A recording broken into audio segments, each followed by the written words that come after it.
순진한 여자의 가슴에다 돌을 던진 사내야.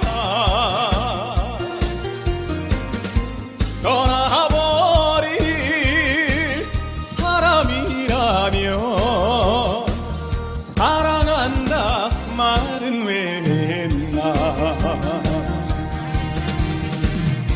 활짝 핀 꽃처럼 웃던 얼굴이 웬일인지 요즘 우울해졌네.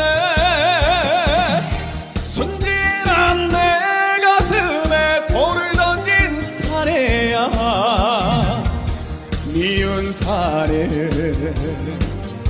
미운 사내 얄미운 사내야.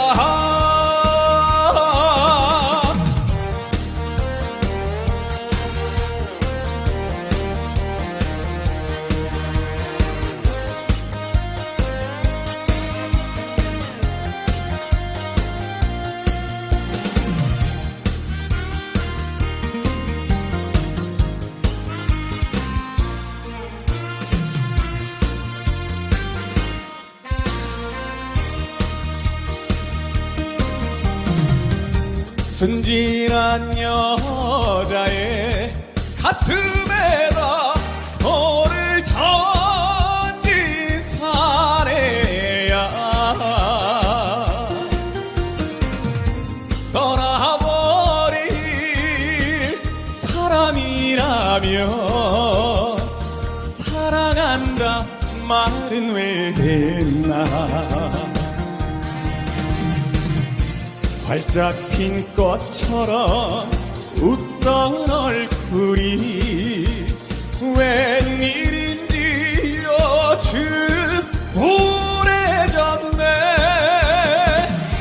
순진한 내 가슴에 돌을 던진 사내야. 미운 사내 미운 사내 얄미운 사내야. 미운 사내 미운 사내 얄미운 사내야.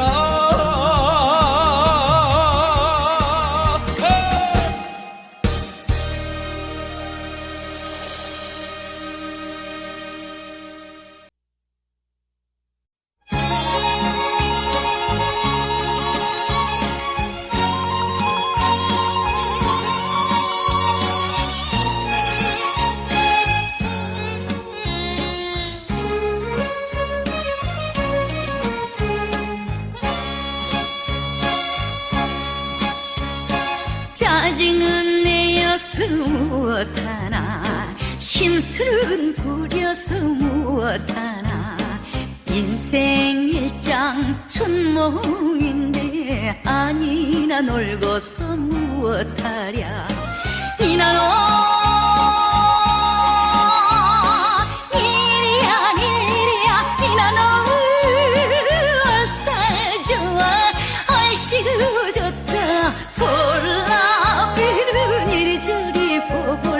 꽃을 찾아서 날아든다.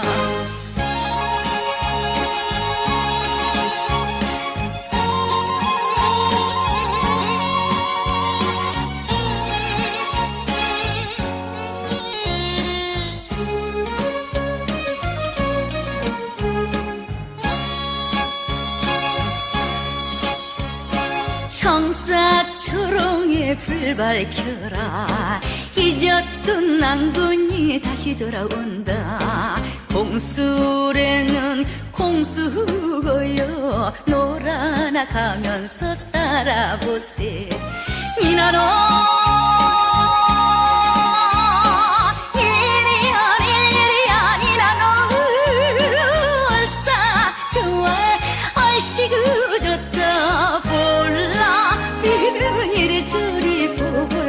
꽃을 찾아서 날아든다.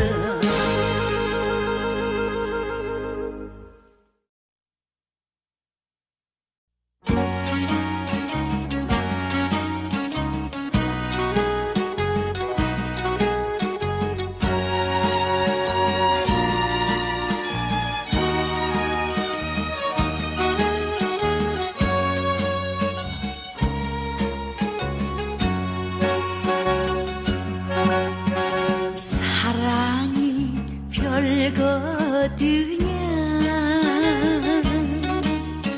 좋아하면 사랑이지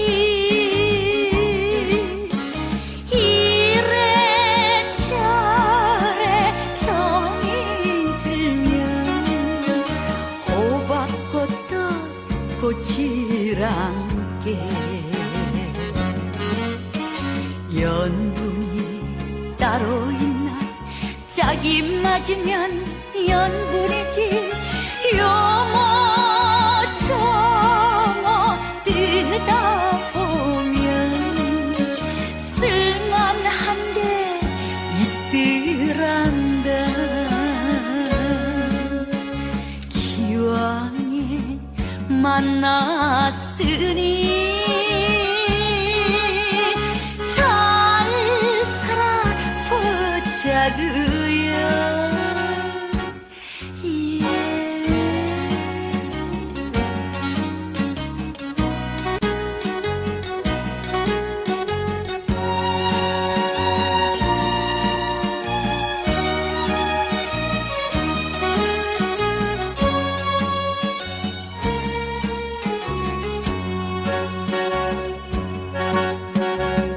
사랑이 별거드냐 지나봐야 알 것이야 요래저래 눈에 들면 그럭저럭 살겠더라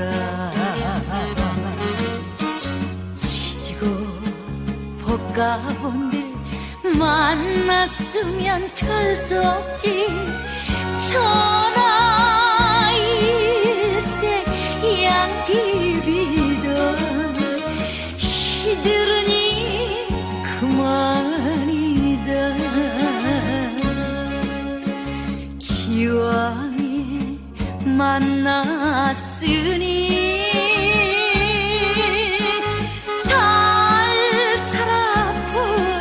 자구요 예.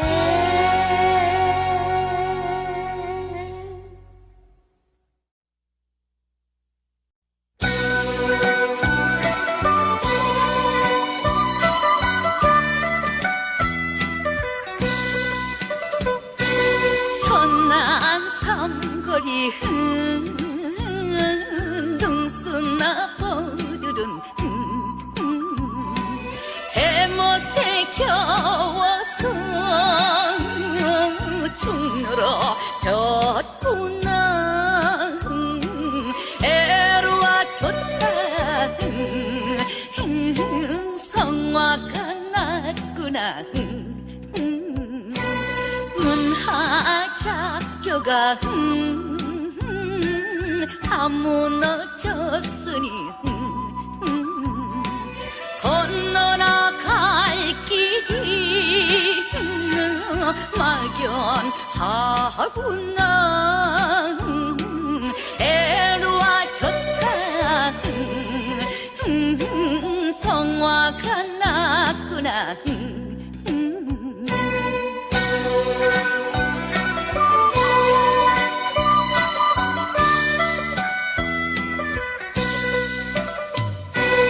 오동동 추야에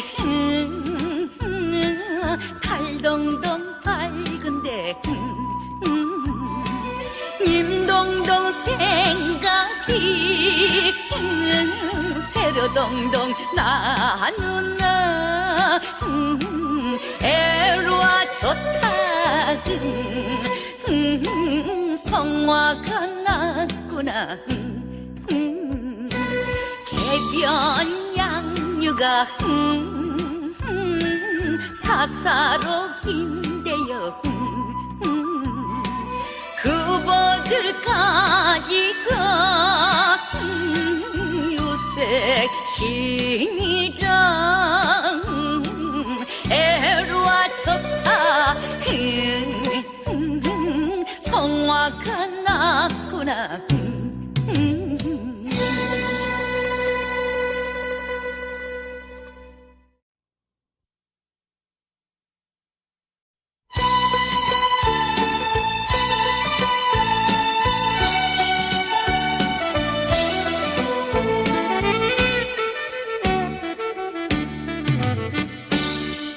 수수강산 일일이야 얼씨구 좋다 일일이야 강원도 물레방아 물결에 쿵쿵 돌아가고 충청도 풍년방아 슬금살짝쿵 잘 두둔다 물레방아 풍년방아 태평가엔 일일이야 오랑타령 장구타령 범벅타령 흥이 났네 아리랑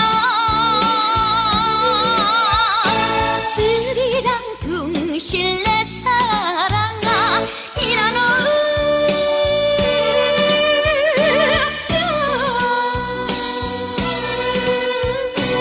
일일이야 일일이 삼천리야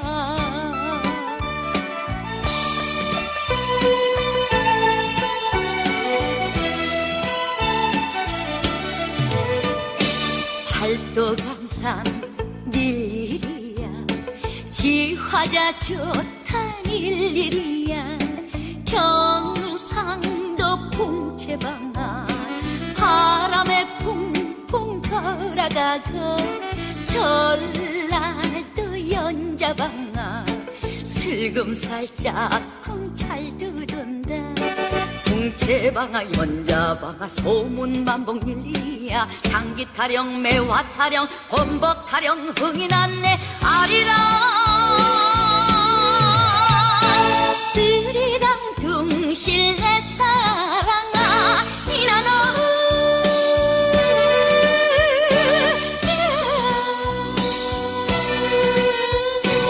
일일이야 일일이 삼천리야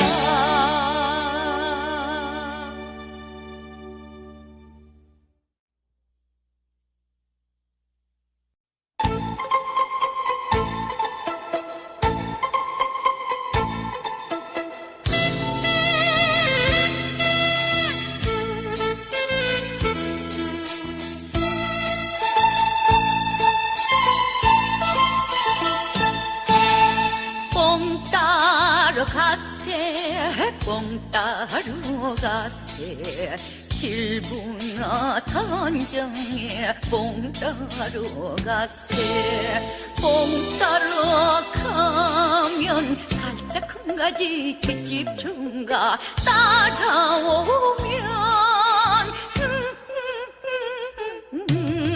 동네방네 소문이 날까 성거루구나 뽕 따러 가세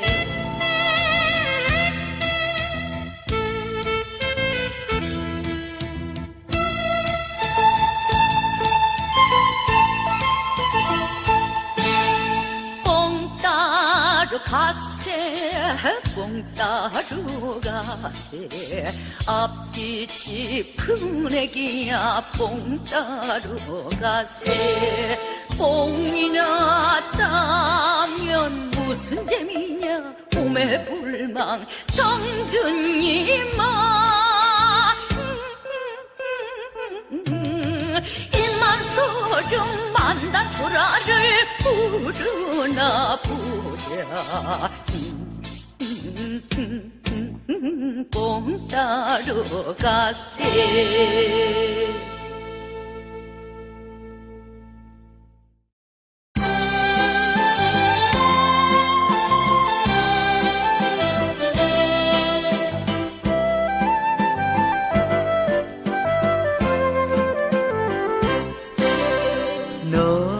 너들 강변 봄벌을 휘휘 늘어진 가지에다가 무정 세월 한 허리를 칭칭 동여서 매여나 볼까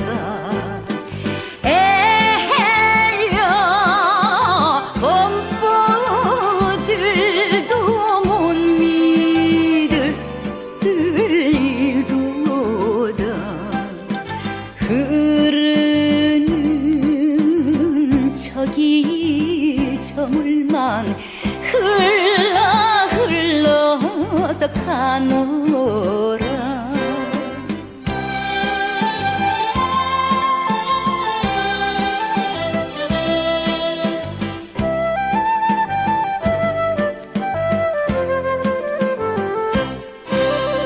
노들 강변 백사장 모래마다 밟은 차로 만고 풍상 비바람에 몇 년이나 지나갔나. 에헤여 백사장도 못 믿으리로다. 푸르른 저기 저 물만 흘러서 가노라.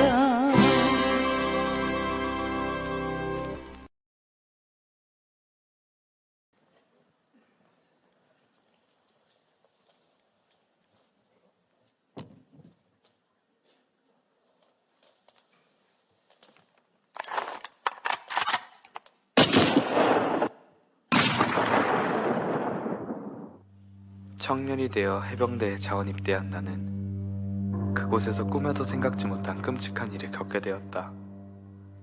수색대 저격수로 야간 근무를 하던 중 민간인 통제구역에 수상한 물체가 포착되었고 적군이라 간주한 나는 방아쇠를 당겼다. 날이 밝은 후 현장에 가보니 죽은 사람은 적군이 아닌 민간인이었다. 그것도 내가 평소 잘 알고 지내던 마을 이장님과 아이를 얻고 있는 이장님 부인. 내가 만든 그 끔찍한 광경을 본 순간 나는 넋이 나가 한참을 그 자리에 서 있었다. 그런 나에게 부대에선 경계 근무에 소홀하지 않았다며 훈장까지 달아주었다. 야, 신영철, 너 이 새끼 방아쇠 당길 때 민간인인 거 알면서 훈장 받으려고 쐈지? 어? 뭐 이 새끼야? 네가 뭘 알아? 네가 총에 맞아 죽은 아이를 봤어? 그 이장님 가족을 봤냐고? 내 잘못이 아니야. 내 잘못이 아니라고. 나는 수칙에 따라 방아쇠를 당겼을 뿐이야. 수칙 때렸을 뿐이야. 내 잘못이 아니야. 아니라고. 군대를 전역한 뒤에도 총에 맞아 피 흘리고 있던 이장님과 부인, 그리고 아이의 잔상이 나를 쫓아다녀 정상적인 삶을 살 수가 없었다. 술이 아니면 한시도 잠을 잘 수 없는 고통스러운 삶을 살았다. 가정이 생기면 이 고통에서 벗어날 수 있을 거라 생각해 결혼했지만 그 어떠한 것도 내 마음의 위로가 되지는 못했다. 살아 숨쉬는 것 자체가 지옥이었다.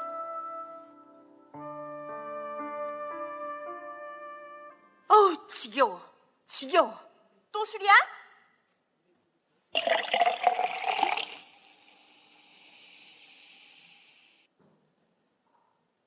밤새도록 또 술 처마셨구만.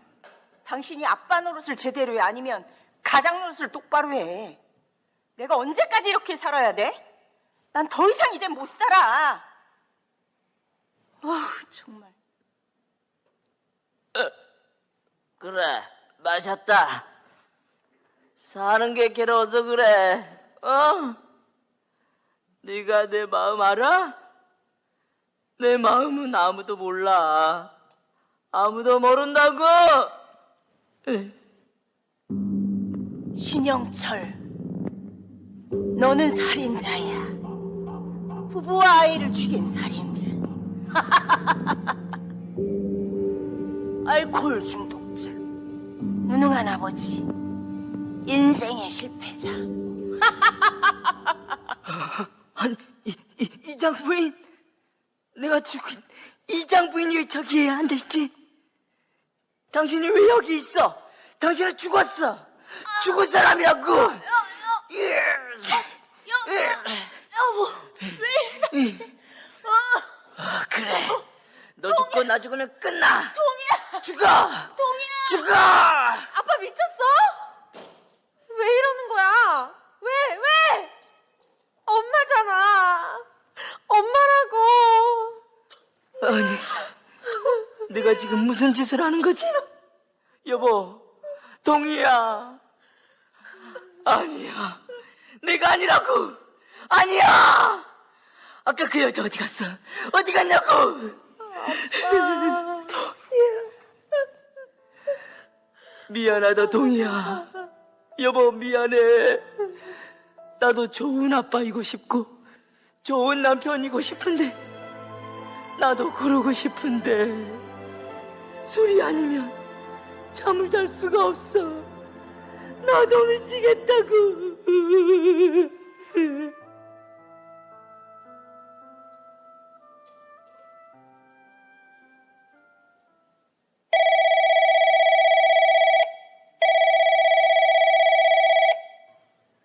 여보세요? 목사님, 안녕하세요. 신동희 자매입니다. 그래. 동희야, 무슨 일이니?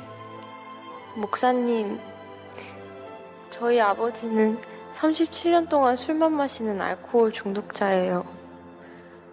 그런 아버지가 어제는 칼을 들고 엄마를 죽이려고 했어요. 더 이상 이렇게는 못 살겠어요, 목사님. 이제 저희 가족에게는 희망이 없어요. 그래, 동희야. 네가 많이 힘들었겠구나. 내가 너희 아버지를 좀 만날 수 있겠니? 네, 목사님. 아버지 꼭 한번 모시고 와라. 하루는 동희가 찾아와 이야기했다. 아빠, 우리 박 목사님 만나러 가요. 알코올 중독으로 치료센터에 드나들던 나는 많은 상담사를 만났고 어차피 똑같은 소리 들으러 뭐하러 가냐며 거절했다. 하지만 동희의 간절한 부탁에 어쩔 수 없이 기쁜 소식 강남교회에 가게 되었다. 목사님을 만나러 가는 그날도 나는 어김없이 술에 취해 있었다.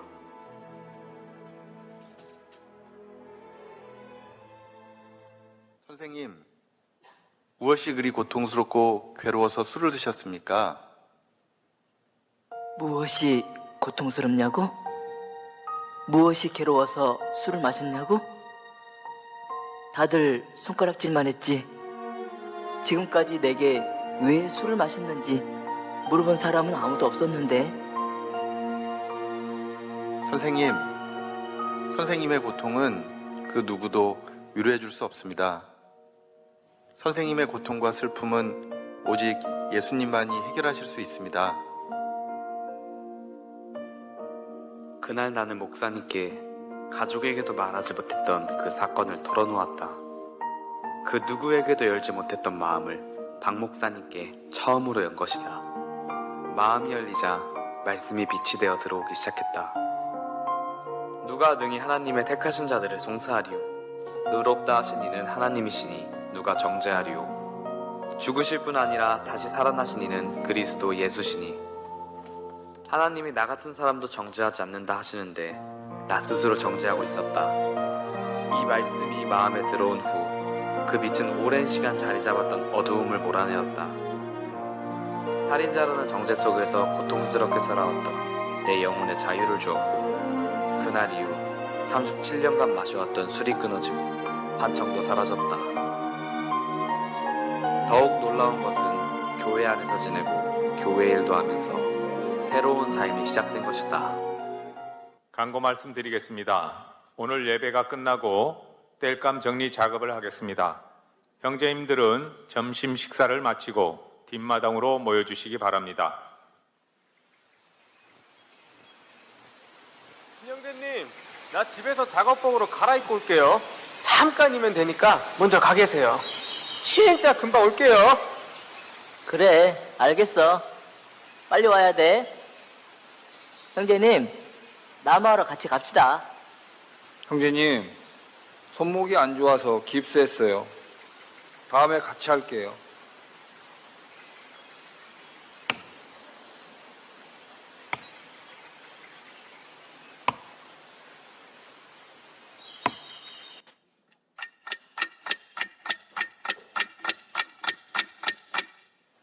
왜 이렇게 하나 다들? 김영재는 옷 갈아입고 온다더니 지금 몇 번이 지났는데. 형제님, 아무도 안 보이네, 얘. 그냥 우리끼리 먼저 해야겠습니다. 뭐? 아까 밥 먹을 때는 많이 있었잖아. 다들 어디 갔다는 거야? 아무 얘. 그리고 아까 김영재는 옷 갈아입고 온다고 했다고. 아십니다. 아이씨, 맨날 하는 사람만 하고 다들 말만 번지를 하고 일할 땐 다들 어디 갔는지 보이지도 않고 말이야. 어휴, 더러워서 못 해먹겠네. 에이씨, 나도 안 해. 형제님. 형제님, 어서. 어디 가는겨? 형제님. 신행제님 땔감 정리 다 하셨는가 모르겠네. 배추밭에 농약 쳐야 되는데 비가 와서 벌레 생기기 전에 후딱 쳐야 되는데. 행제님 땔감 정리 다 끝났어요?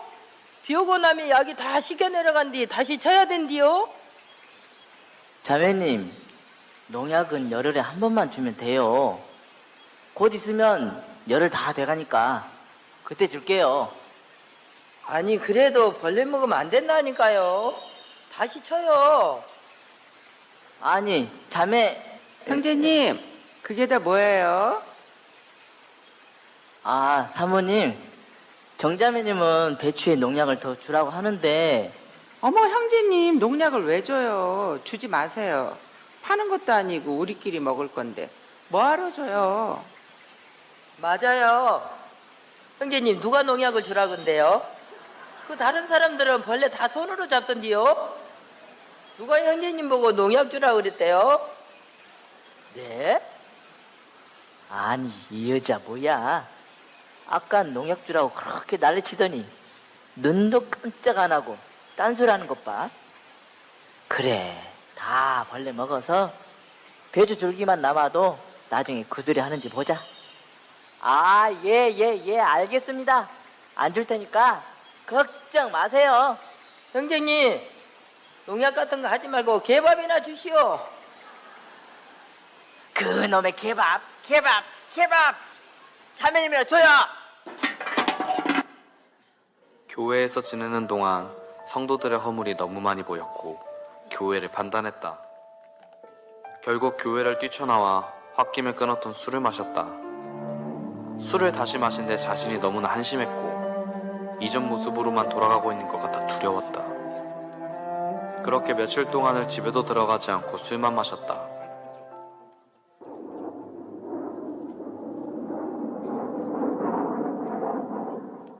내가 마음이 어렵다는 소식을 들은 박 목사님께서 필리핀 월드캠프에 함께 가자고 말씀해 주셨고 나는 목사님과 함께 필리핀 월드캠프에 가게 되었다.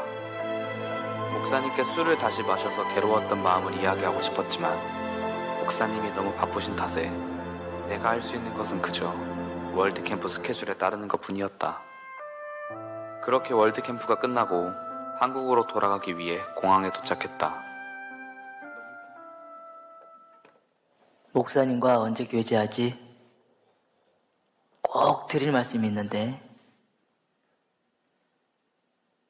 내가 술 마셨다고 말씀드리면 혼내시진 않으실까? 아니야. 그냥 말씀드리자. 목사님, 저 잠시 이야기 좀. 신영재 왔어요. 요즘 어떻게 지내요? 목사님, 제가 교회에 있으면서 사람들과 많이 부딪혔습니다. 그래서 홧김에 제가 또 술을 마셨습니다. 신영재, 예전엔 1년 365일 술 마셨지? 근데 지금은 며칠 먹은 거잖아. 엄청 좋아졌네. 다 됐네. 다 됐어. 뭐? 다 됐다고? 술 먹은 나를 야단치실 줄 알았는데 좋아졌다니? 그래, 옛날에는 매일 마셨는데 며칠밖에 안 마신 거잖아. 목사님 말씀이 맞네. 맨날 똑같은 나이인 줄 알았는데 이미 바뀌었구나. 네, 목사님 말씀이 맞네요. 다 됐네요. 목사님이 말씀해주신 다 됐네, 다 됐어. 그 한마디가 어두운 내 마음을 밝게 만들어 주었다. 처음 목사님을 강남교회에서 만났을 때 내 마음을 바꾸어 주셨던 것처럼 목사님은 내 마음을 밝게 바꾸어 주었다.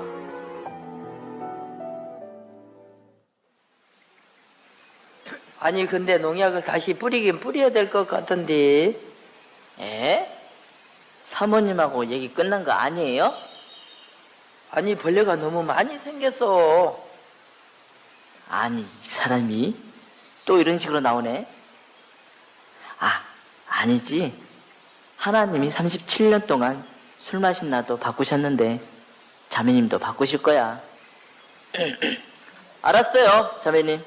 농약 뿌리러 갑니다. 네.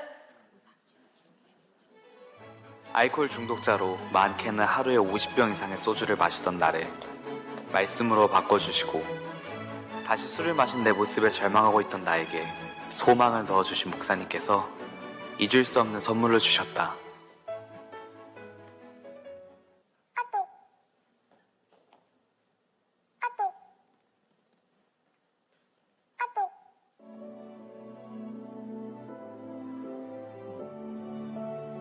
아빠, 언니 결혼 사진 봤어?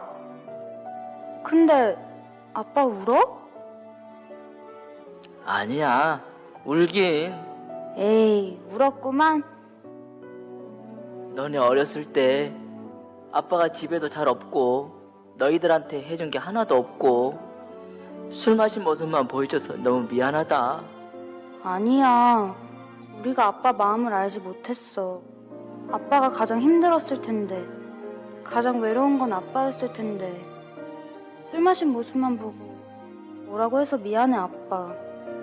근데 아빠가 지금 교회 안에서 박 목사님 믿음 안에서 복음을 위해 사는 거 보면 난 정말 행복해. 그래, 동호가 고맙다. 여보, 동호가 동희 결혼 사진이네. 우리 딸 너무 이쁘게 나왔네. 아유, 나한테는 안 보내고 지네 아빠한테만 보냈구나. 동호가 언니 여기 사진 봐봐. 너무 예쁘지? 여보, 여기 한번 사진 한번 봐봐요. 그래. 정말 예쁘죠?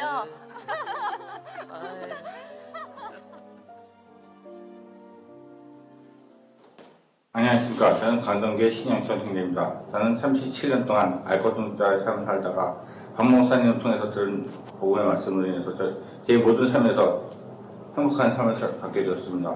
그런 중 교회 안에서 생활하다가 그 지체들과 여러 가지 부딪힘으로 인해서 술을 마시게 되었습니다. 그런 저는 그것을 제 모습에 참 실망했고 다시 옛날로 돌아가는 것이 아닌가 하는 괴로움 속에 빠졌고 두려움에 빠졌었습니다. 그러나 박 목사님의 권유로 필리핀 월드캠프에 참석하게 되었고 박 목사님과 교제를 하려고 했지만 그 시간이 되지 않아서 공항에서 돌아오는 길에 박 목사님께 제 마음에 있던 고통을 얘기했습니다. 그러나 박 목사님은 그것은 아무것도 아니라는 뜻으로 웃으시면서 저에게 신영재 37년 동안 술 마셨잖아.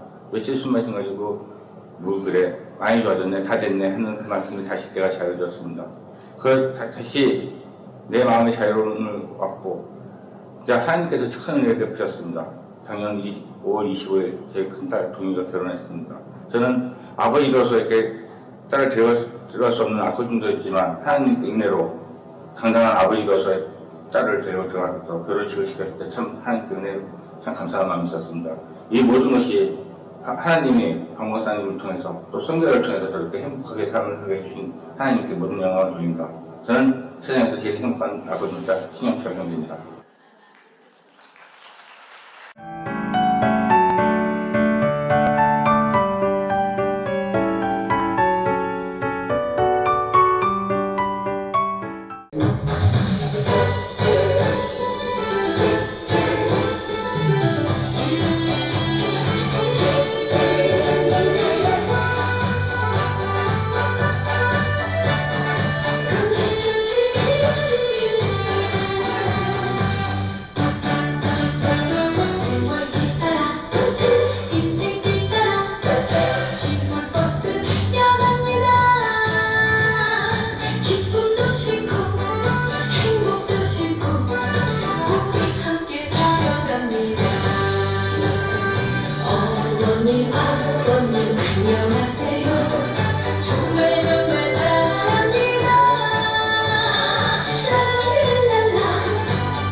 바닥에 우리의 희망을 담아 고향 찾아 달려갑니다. 어머님 아버님 건강하세요. 정말 정말 사랑합니다. 랄랄랄랄라 춤을 추면서 흥겹게 노래 불러요. 사랑의 우리의 희망을 담아 고향 찾아 달려갑니다. 사랑의 우리의 추억을 담아 고향 버스 달려갑니다. 고향 버스 달려갑니다.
오늘도 종종이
이마도 씁쓸히 씁쓸히 걷고 있네.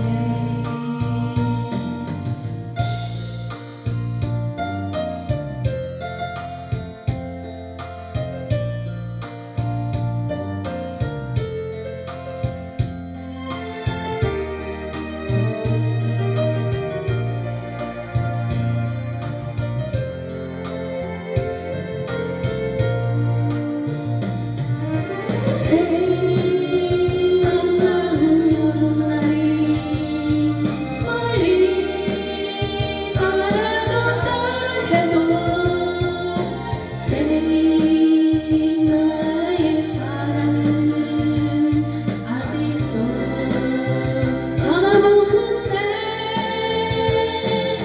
제일 난 너를 못 잊어 제일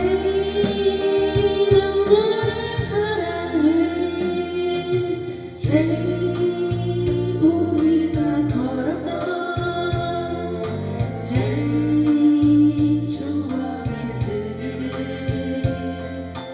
난 이 밤도 씁쓸히 씁쓸히 걷고 있네. 씁쓸히 걷고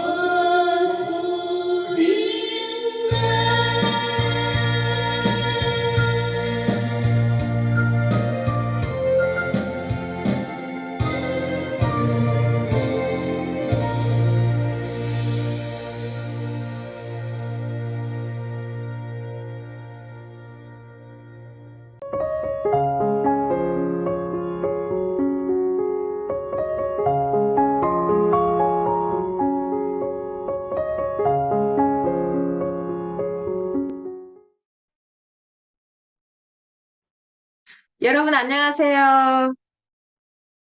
만나 뵙게 돼서 반갑습니다. 저는 마인드 강사 김아영입니다.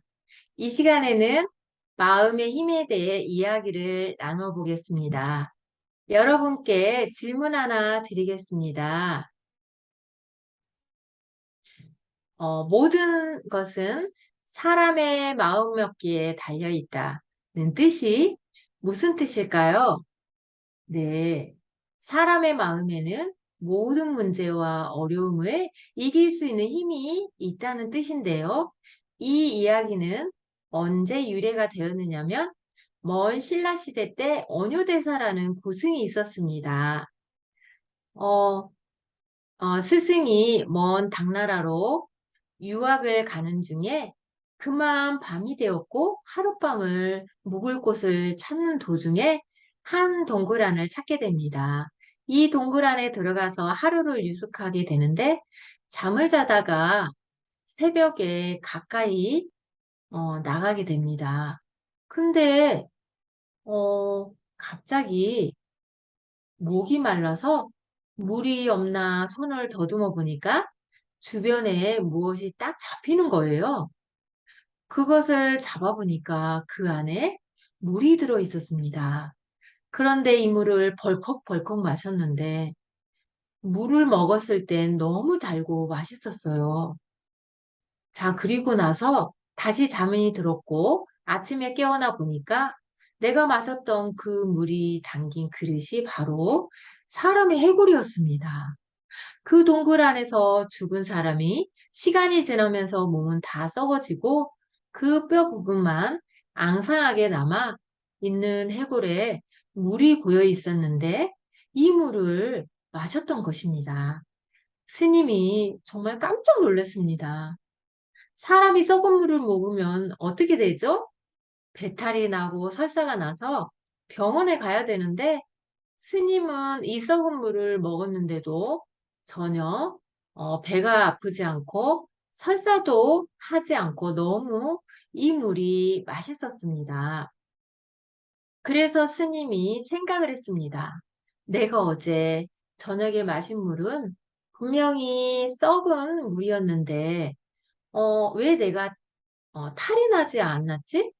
자, 이걸 발견하면서 스님이 이런 이야기를 했습니다. 아, 모든 것은 사람의 마음먹기에 달려 있구나. 썩은 물도 단물이라고 생각하고, 맛있는 물이라고 마음에서 생각하고 먹으니까 이 물이 내 몸에 전혀 해가 되지 않는 아주 단물이 되었다라는 것인데요. 이렇게 모든 것은 마음먹기에 달려 있다라는 말이 이때 유래가 되었습니다. 사람은 늘 두 가지 마음을 가지고 있어요. 첫 번째는 밝은 마음, 두 번째는 아주 어두운 마음. 그래서 사람은 밝게 살려면 내가 밝은 마음을 가지고 밝게 살 수 있는 거고, 또 어둡고 부정적인 마음을 갖게 되면 이 사람은 늘 불행하고 절망적인 삶을 살 수밖에 없다는 것인데요. 그래서 내가 어떤 마음을 가지고 사느냐는 우리 인생에 아주 중요한데요. 반대로, 어느 회사에 냉동창고에서 일하는 청년이 있었습니다. 하루 일과를 다 마치고 그 냉동창고에서 나와야 되는데 그 직원들이 미처 이 청년이 남아있는 것을 확인하지 못하고 그만 밖에서 냉동창고를 닫아버리고 잠가버렸습니다. 그리고 전부 퇴근을 해버렸는데요. 냉동창고 안에서 한 청년이 갇히게 되는데 이 청년이 그 냉동창고 안에서 어떻게 되었을까요? 아, 나는 이제 냉동창고 안에 갇혔으니까 얼어 죽겠구나 하면서 살려주세요. 문을 두드렸는데 아무도 그 문을 열어주지 않았습니다. 그래서 이 청년은 하룻밤을 그 창고 안에서 지낼 수밖에 없었는데요. 아침에 직원들이 출근을 해서 냉동창고 문을 열어보니까 이 청년이 얼어 죽어 있었습니다. 여러분, 놀라운 건 이 청년이 얼어 죽었는데 이 냉동창고는 고장난 냉동창고였다는 것입니다. 그럼 이 청년이 과연 얼어 죽게 되었을까요? 아니라는 거죠. 냉동창고가 고장이 났기 때문에 이 청년은 얼마든지 살 수 있었던 것입니다. 그런데 이 청년은 마음에서 이렇게 생각하였어요.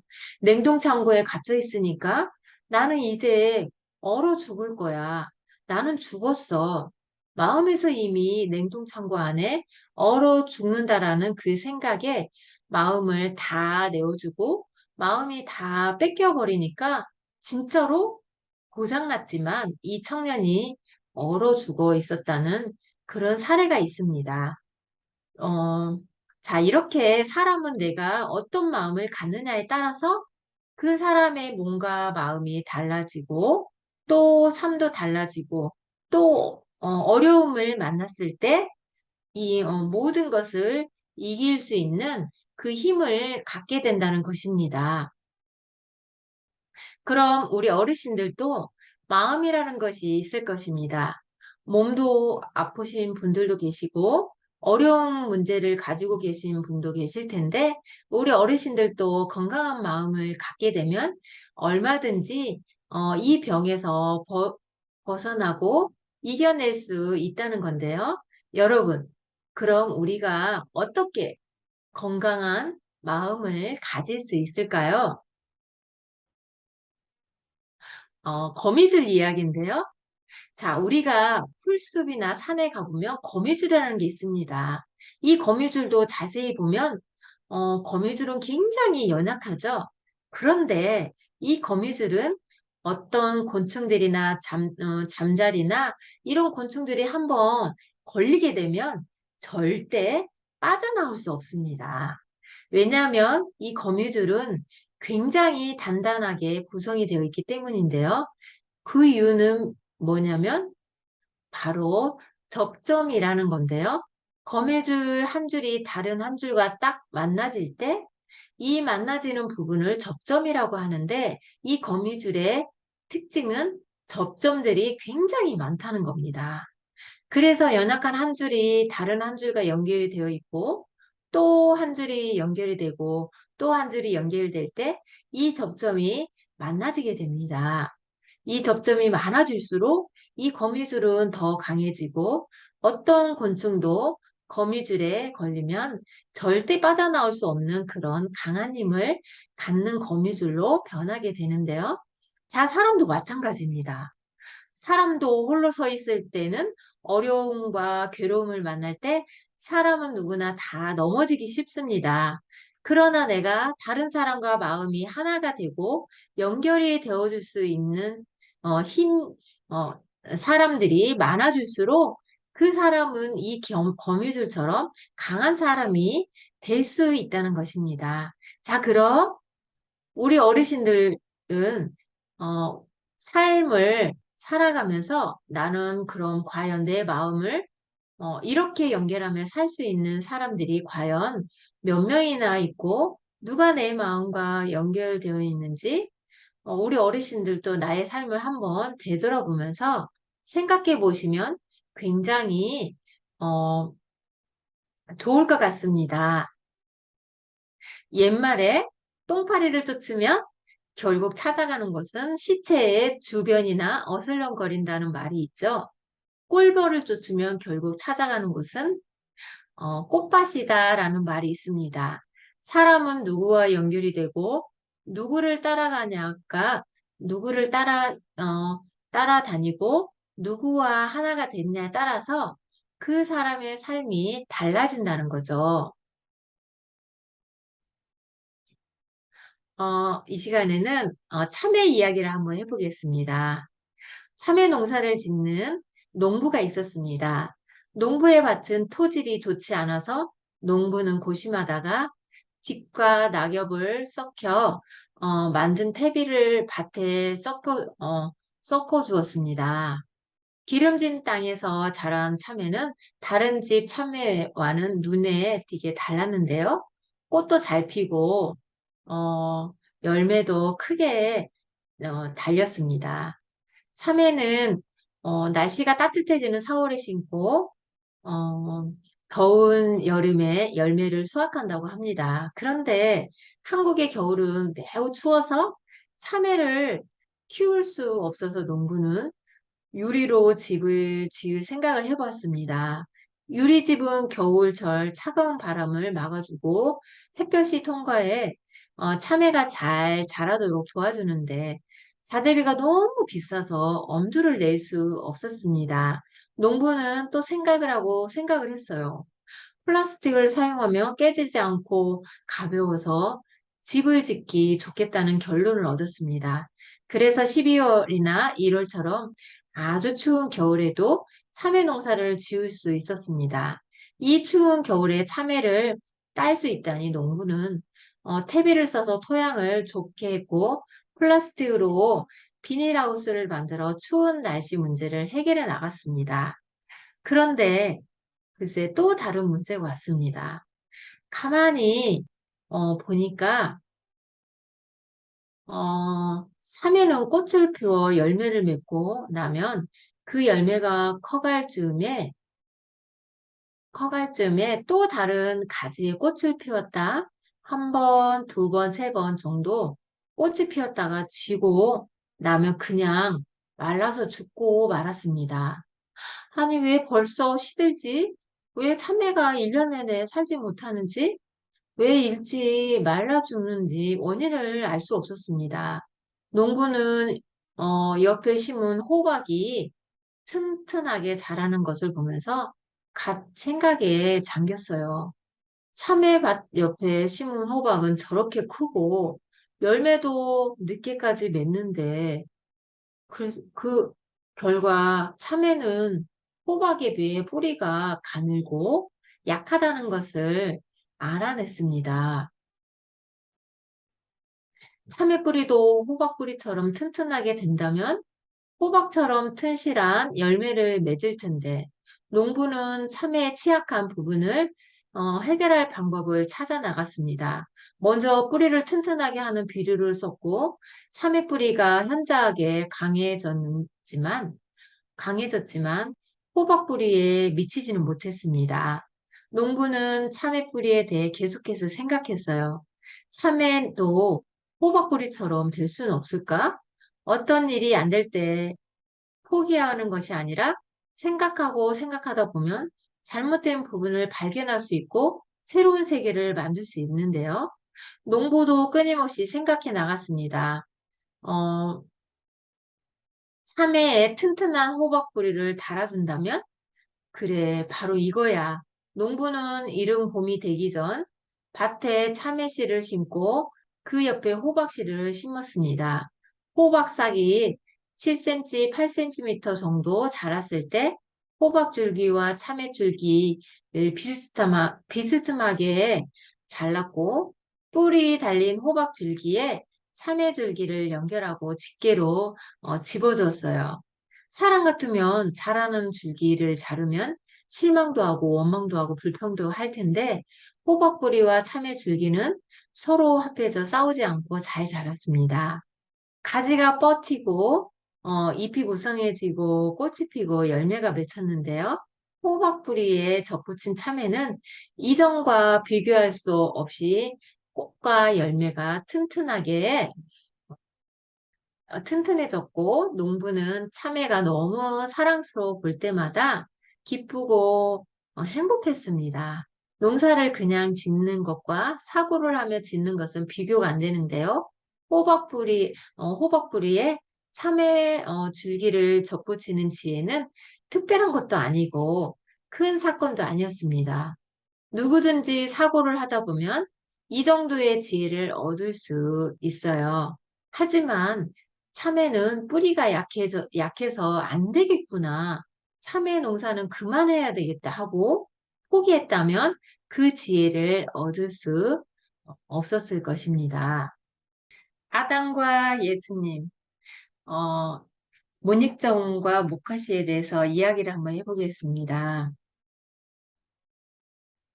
문익점 씨는 고려시대의 사람인데요. 중국 원나라 남방 쪽에 사실로 갔다가 그곳에 모카씨 재배하는 것을 보았습니다. 당시 한국은 모카가 없었기 때문에 추운 겨울을 보내야 했는데요. 씨를 받아서 고려로 가져오려고 했는데 그곳에 모카를 재배하는 사람의 말이 고려는 죽어서 모카가 자라지 않습니다. 그렇지만 그는 씨를 얻어서 경남 산청 단성에 가져와서 심었습니다. 그로 인하여서 모카가 우리나라에 다 퍼지게 되었다는 이야기가 있습니다. 고려는 모카가 없었습니다. 그러나 문익점 씨 때문에 모카가 들어오게 되었는데요. 오늘은 한 사람에 대해서 이야기를 해보겠습니다. 한 사람이 모카씨를 가지고 들어왔기 때문에 우리 모두가 따뜻하게 잘 사용할 수 있었던 것처럼 여러분, 요즘 코로나 때문에 많은 사람들이 고통하고 괴로워하고 있습니다. 누군가에 의해서 코로나가 사람에게 왔습니다. 또 어떤 사람이 이 코로나를 치료할 수 있는 치료제를 개발해서 이 세상에서 코로나를 가져간다면 우리는 더 안전하게 행복하게 살아갈 수 있습니다. 여러분, 예를 들면 중국과 한국이 국가 수교를 맺는다면 모든 국민이 다가가서 악수를 하고 사인을 하는 것이 아닙니다. 한 나라를 대표하는 주석과 대통령이 가서 사인을 하고 악수를 하면 국가 수교가 맺어지는 것입니다. 그처럼 예수님은 개개인에게 만나서 그 죄를 씻어주려고 하지 않으셨습니다. 이 세상 모든 사람들은 세상에 속해져 있기 때문에 예수님은 세상 상태로 일을 하고 계십니다. 이러므로 한 사람으로 말미암아 죄가 세상에 들어오고 죄로 말미암아 사망이 왔나니 이와 같이 모든 사람이 죄를 지었으므로 사망이 모든 사람에게 이르렀느니라. 로마서 5장 12절. 여러분, 내가 죄를 지었기 때문에 죄가 있다고 생각할지 모르지만 문익점 씨가 모카씨를 가지고 와서 우리나라에 모카씨가 퍼진 것처럼 원래 이 세상은 죄가 없었습니다. 그런데 한 사람 아담이 죄를 이 세상에 가져왔고 이 세상 모든 사람이 죄를 지었다고 성경은 기록하고 있습니다. 아담 때문에 이 세상에 죄가 들어오고 사망이 오게 되었습니다. 영적인 죽음을 이야기해주고 있는데요. 하나님께서 이걸 아시고 그 아들 예수님을 이 땅에 보내주셨는데요.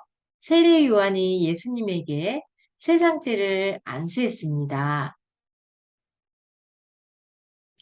자, 여러분, 죄인이 될 때도 은혜로 세상 죄가 사해졌습니다. 우리나라에 국가대표 선수가 있습니다. 국가대표 선수가 나가서 경기를 잘못하면 대한민국이 다 이기는 것이고, 국가대표 선수가 경기를 잘못하면 대한민국이 지는 것입니다. 인류의 대표자 한 명은 아담, 인류의 한 명은 예수님입니다. 아담은 죄를 가지고 들어왔고 예수님은 우리의 모든 죄를 짊어지고 가셨습니다.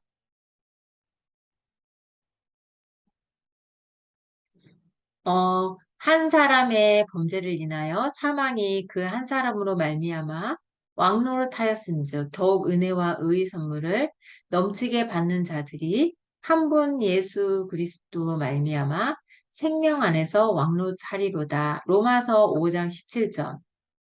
아담은 죄를 가지고 와서 모든 사람에게 죄를 선물로 주었습니다. 예수님은 세상 죄를 짊어지고 가시면서 이 세상 모든 사람에게 영원한 생명을 주었습니다. 아담은 우리에게 죄인을 만들어 주었고 예수님은 우리에게 의인을 만들어 주었습니다. 예수님께서 세상 죄를 가지고 가실 때 우리의 죄도 가지고 가셨습니다.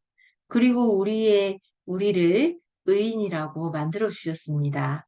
여러분, 아직도 죄인이라고 생각하고 있다면 그 사람은 아담만 쳐다보고 있는 사람입니다. 나는 의인이라고 하는 사람은 누구일까요? 예수님을 쳐다보는 사람입니다. 보라, 세상 죄를 지고 가는 하나님의 어린 양이로다. 여러분, 이 사실을 믿으시게 되길 바랍니다. 감사합니다.